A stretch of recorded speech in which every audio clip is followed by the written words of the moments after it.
அனைவருக்கும் வணக்கம்.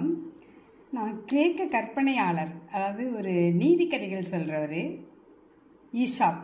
நீதிக்கதைகள் நீங்களாம் கேள்விப்பட்டிருப்பீங்க. அந்த கதைகள்லாம் நான் நிறைய படிச்சிருக்கேங்க. அதில் எனக்கு ஒரு கழுதையின் புத்திசாலித்தனம் அப்படின்ற ஒரு குட்டி கதை. அதாவது ஒரு கிராமத்தில் ஒருத்தர் கழுதையை வச்சுட்டு அது மேலே உப்பு எடுத்துகிட்டு வந்து வியாபாரம் பண்ணிகிட்டு இருப்பார். அவர் வந்து கடற்கரைக்கு உப்பு எடுக்க போகும் பொழுது இடையில வந்து ஒரு ஓடம் இருக்கும். அதை தாண்டி தான் அங்கே போகணும். இவங்க வந்து கடற்கரையிலேருந்து உப்பை எடுத்துக்கிட்டு அந்த ஓடம் தாண்டி அந்த கழுதை வரும் பொழுது தவறி அந்த கழுதை வந்து விழுந்ததும் அந்த உப்பு வந்து தண்ணியில் கரைஞ்சிட்டு அதனால வந்தது கொஞ்சம் வெயிட் கம்மியாக இருக்க மாதிரி இருக்கும்.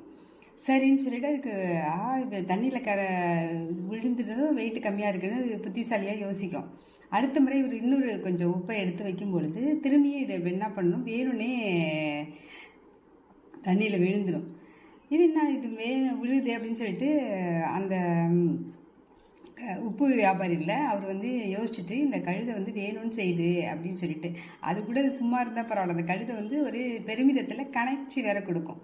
இதை பார்த்துட்டு இவருக்கு வந்து இதுக்கு எப்படியாவது பாடம் புகுத்தணும் அப்படின்னு சொல்லிட்டு என்ன பண்ணுவார், ஒரு நாள் வந்து அது மூட்டையில் வந்து பஞ்சை வச்சிருவார். பஞ்சை வச்சது இது பஞ்சுன்னு தெரியாமல் அதே மாதிரியே என்ன பண்ணும், இது தண்ணியில் தடுக்கி விடும்.